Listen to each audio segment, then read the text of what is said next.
Hello all, welcome back to my channel. आज का जो हमारा टॉपिक ऑफ डिस्कशन होने वाला है वो आपका जो अभी सिफ्ट टू है, एग्ज़ाम जो हुआ है आपका कॉमर्स का, उसमें हम पेपर वन का भी एनालिसिस करेंगे, पेपर टू का एनालिसिस भी करेंगे। और पेपर अभी सिफ्ट वन का एनालिसिस ऑलरेडी मैं कर चुका हूँ, वो भी वीडियो मैंने प्रोवाइड कर दिया, आप जाके देख सकते हो। तो मेरा जो मानना है कि देखो, पेपर वन की अगर हम बात करेंगे, वहाँ पे क्या होता है, एनटीए जो एक बार एग्जाम में चीज़ें दे देता है और उसी के बेसिस पे उन्हीं टॉपिक से बार बार क्वेश्चन पूछे जाते हैं। ठीक है, पेपर वन में तो जिनका भी अभी आगे पेपर वन आने वाला है, तो इन कॉन्सेप्ट्स को बहुत अच्छे से प्रिपेयर कर लो। ये अगर आप इन कॉन्सेप्ट्स को बहुत अच्छे से प्रिपेयर कर लोगे तो आपका इजीली एग्जाम क्लियर हो जाएगा। और एक एक क्वेश्चन बहुत इंपॉर्टेंट होता है, पेपर वन का बहुत ज़्यादा वेटेज है। तो आप पेपर वन को अच्छे से करके जाओ। और पेपर वन में इस बार क्या देखा जा रहा है, जितना मेरा अभी दो शिफ्ट में एनालिसिस है, क्योंकि मैंने बहुत सारे स्टूडेंट से बात भी किया है, तो वहाँ पे क्या हो रहा है कि इन्वायरमेंट से बहुत सारे क्वेश्चंस पूछे जा रहे हैं। इन्वायरमेंट की यूनिट को इस बार छोड़ के नहीं जाना है, उसको बहुत अच्छे से कंप्लीट करके जाना है। इन्वायरमेंट और हायर एजुकेशन दोनों को बहुत अच्छे से कंप्लीट करके जाना है। ठीक है, तो अभी हम बात करते हैं कि आपके जितने भी क्वेश्चंस मुझे मिले हैं, मैं आपको वो बोलता हूँ किन किन टॉपिक से क्वेश्चंस पूछे जा रहे हैं। इसी तरीके से आपका पेपर टू पे भी हम बात करेंगे। अभी हम पहले पेपर वन पे बात करते हैं। पेपर वन की अगर हम बात करते हैं तो देखो, हाइपोथेसिस से क्वेश्चन आपका फर्स्ट शिफ्ट में भी पूछा गया था, इसमें भी पूछा गया था हाइपोथेसिस से क्वेश्चन। ठीक है, अभी रिसेंटली मैंने वीडियो प्रोवाइड किया रिसर्च मेथडोलॉजी का, रिसर्च एप्टीट्यूड का, उसमें बहुत अच्छे से डिस्कस किया है कि आपका नल हाइपोथेसिस क्या होता है, अल्टरनेटिव हाइपोथेसिस क्या होता है, टाइप वन एरर क्या होता है, टाइप टू एरर क्या होता है, लेवल ऑफ सिग्निफिकेंस क्या होता है, पावर ऑफ टेस्ट क्या होता है। इसके अलावा आपका टाइप वन एरर ज़्यादा डेंजरस होता है कि टाइप टू एरर ज़्यादा डेंजरस होता है। तो ये सारी चीज़ें मैंने एक वीडियो में ही इतने सारे एमसीक्यू में ही प्रोवाइड कर दिया कि आपको ज़रूरत ही नहीं पड़े। ठीक है, अगर वो अच्छे से देख लोगे तो हो जाएगा। फिर टाइप्स ऑफ रिसर्च पे भी बहुत सारे, मैंने जितने भी टाइप के आपके रिसर्च होते हैं उनसे भी क्वेश्चन इस बार मैच द फॉलोइंग पूछा गया था। और मैं एक चीज़ और बोलूँगा, इस बार क्या है कि मैं इस बार क्या, जब से आपका एनटीए ने एग्जाम कंडक्ट करना स्टार्ट किया है, तो मैच द फॉलोइंग और असर्शन और रीजनिंग बेस्ड क्वेश्चंस ज़्यादा पूछे जा रहे हैं। और आप लोग उसमें थोड़ा सा कंफ्यूज हो जाते हो। इस टाइप के क्वेश्चंस बहुत इजीली होते हैं अगर आप एलिमिनेशन से करोगे, क्योंकि अप्रोच क्या है आपकी, ये बहुत मैटर करती है। मैंने 4 times net and JRF qualify किया 2 डिफरेंट सब्जेक्ट में। तो मैंने अपने जितने भी वीडियोस बताए, मैं ये नहीं बोलूँगा कि आप लोगों के पास नॉलेज नहीं, नॉलेज सबके पास होता है, लेकिन अप्रोच का बहुत इंपॉर्टेंट रोल होता है। आप किस तरीके से एग्जाम को मतलब पर्टिकुलरली टैकल कर रहे हो। ठीक है, तो वो सारे अप्रोचेस मैंने अपने वीडियोस में भी आपको बताए, वो जाके आप देख सकते हो, जितने भी एमसीक्यू वीडियोस प्रोवाइड किए। फिर आपका नेक को लेके भी एक क्वेश्चन था। ठीक है, फिर आपका जो न्यू एजुकेशन पॉलिसी है, उस पे तो हर बार आपको क्वेश्चंस देखने को मिलेगा ही। देखो, फर्स्ट शिफ्ट में भी क्वेश्चन था, सेकंड शिफ्ट में भी क्वेश्चन था, और आगे भी जो एग्जाम होगा उस पे चांसेस है कि क्वेश्चन हो। आपका स्क्वायर ऑफ अपोजिशन पे क्वेश्चन था, स्क्वायर ऑफ अपोजिशन पे क्वेश्चन आपको देखने को मिल रहा है। ठीक है, स्क्वायर ऑफ अपोजिशन पे क्वेश्चन आपको देखने को मिला। ठीक है, फिर आपका percentage and profit and loss पे क्वेश्चन थे। मैथमेटिक्स की अगर हम बात करते हैं तो percentage and profit and loss पे आपको क्वेश्चन देखने को मिला। ठीक है, फिर इसके बाद आपका नंबर सीरीज पे 2 क्वेश्चंस थे। तो नंबर सीरीज भी देखो, फर्स्ट शिफ्ट में भी नंबर सीरीज थी, सेकंड शिफ्ट में भी थी। डीआई जो था वो आपका कोई मोबाइल से रिलेटेड था, सेल से रिलेटेड था, और रेशियो जैसा था डीआई। अगर हम बात करेंगे, रेशियो था, और थोड़ा सा डिफिकल्ट था अगर हम कंपेयर कर रहे हैं फर्स्ट शिफ्ट से, जितना मुझे फीडबैक मिला है। और डीआई के और आरसी के लिए मैं हमेशा बोलता हूँ, जो लोग भी अभी आगे प्रिपरेशन करना चाह रहे हैं तो डेली एक डीआई एक आरसी लगाओ, बिकॉज ये आपको जो टाइम का है वो एडवांटेज प्रोवाइड करता है। मैं ये नहीं बोल रहा हूँ कि आप डीआई आरसी नहीं सॉल्व कर पाओगे, आप बोलोगे क्या इतना सिंपल सा होता है, मेरे से बोल रहा है डेली लगाओ। बट लेकिन आपको क्या होगा, अगर डेली लगाओगे तो जो आप डीआई या आरसी 30 मिनट में कर पा रहे होगे अपने एग्जाम में, वो उसको आप 10 से 15 मिनट या 20 मिनट में खत्म कर दोगे। तो आप 10-15 मिनट जितना भी सेव करोगे वो आप दूसरे उस पर देख सकते हो।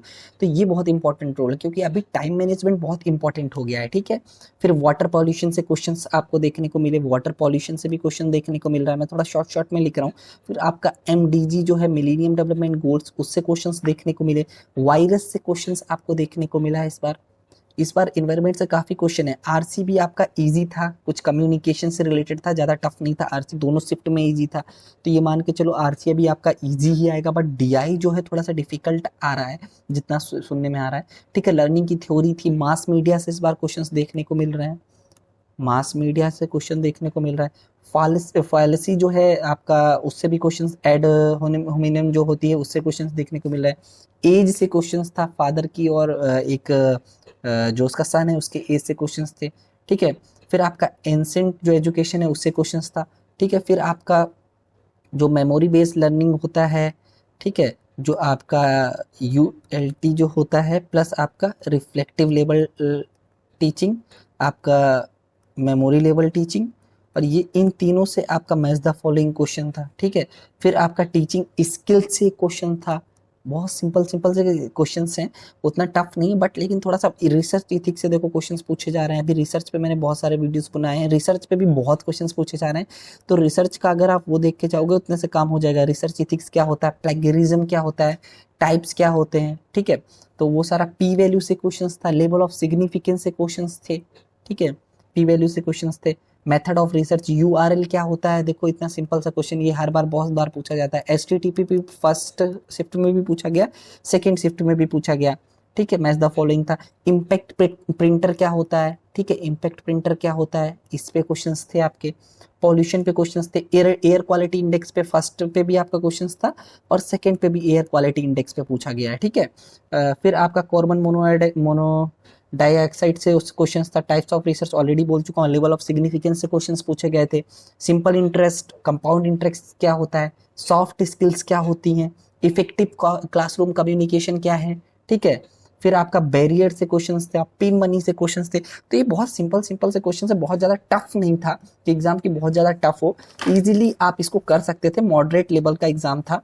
बट वही है कि आपके जितने कॉन्सेप्ट्स क्लियर होंगे, आप उस एग्जाम को, इस एग्जाम को उतना ज़्यादा अच्छे से क्लियर कर पाओगे, क्योंकि यहाँ पे थोड़ा सा जो होते हैं कॉन्सेप्चुअल क्वेश्चंस थोड़ा ज़्यादा होते हैं, लर्निंग क्वेश्चंस थोड़े से कम होते हैं। ऐसा नहीं कि रट्टा फेंके से आप इस एग्जाम को क्लियर कर लो। ठीक है, फिर अब हम बात करते हैं पेपर 2। देखो पेपर 2 पे तो बहुत सारे बोलूँगा कि 60 to 70% जो क्वेश्चंस थे वो हमारे जितने भी एमसीक्यू प्रोवाइड किए थे उसी से थे, और मॉडरेट लेवल था, उतना ज़्यादा डिफिकल्ट लेवल नहीं था। यहाँ पे तो आपके न्यूमेरिकल्स भी कम थे। फर्स्ट शिफ्ट में थोड़ा सा ज़्यादा न्यूमेरिकल थे, इस शिफ्ट में न्यूमेरिकल के क्वेश्चंस जो थे वो थोड़ा सा कम थे, ज़्यादा नहीं थे न्यूमेरिकल के क्वेश्चंस।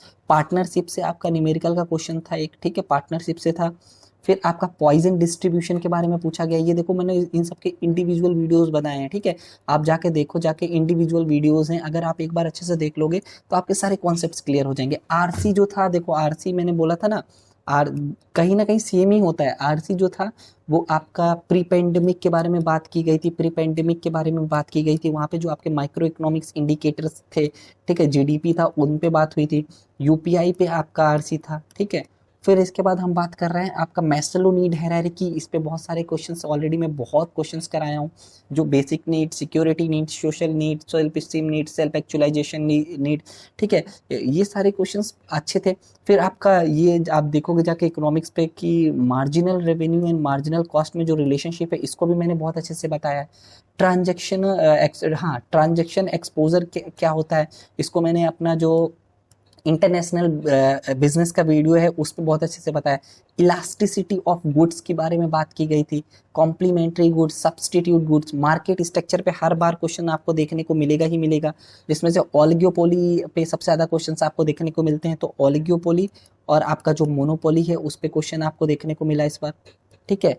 फिर हाइपोथेसिस टेस्टिंग पे क्वेश्चंस थे, ये भी ऑलरेडी मैं इंडिविजुअली करा चुका हूँ, आप जाके देखो। हाइपोथेसिस टेस्टिंग पे टी टेस्ट क्या था, जी टेस्ट क्या है, टी टेस्ट हम कब यूज करते हैं, जेड टेस्ट या जी टेस्ट हम कब यूज करते हैं, एफ टेस्ट कब यूज करते हैं, एनोवा कब यूज करते हैं, ठीक है, या आपका पैरामेट्रिक टेस्ट क्या होता है, नॉन पैरामेट्रिक टेस्ट क्या होता है, ये सारा चीज़ें बहुत अच्छे से बताया। टैक्स स्लैब पे क्वेश्चंस थे इस बार, टैक्स स्लैब पे कुछ क्वेश्चंस थे एक दो।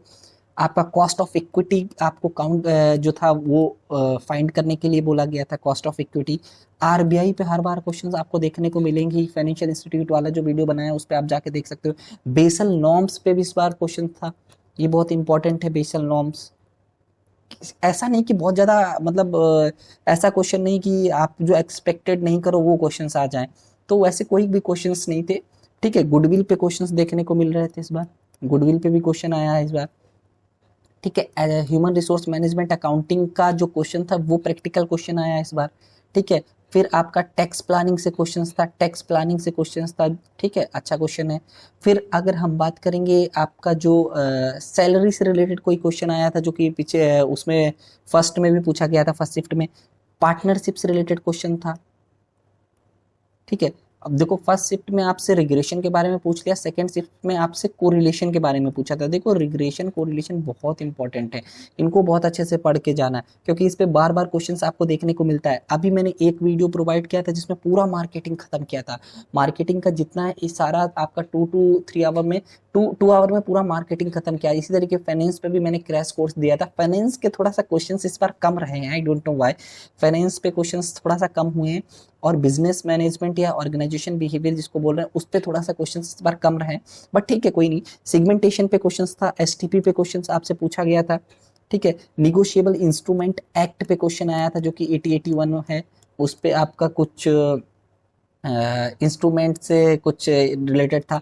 नाबार्ड पे क्वेश्चन पूछा गया था इस बार, national bank for agriculture and rural development जो है आपका। फिर कंपनीज एक्ट के शेड्यूल पे क्वेश्चंस आए थे इस बार, ठीक है। इंडियन कॉन्ट्रैक्ट एक्ट पे बहुत सिंपल सिंपल से क्वेश्चन आए हैं, इस पे भी मैंने वीडियोस प्रोवाइड किए।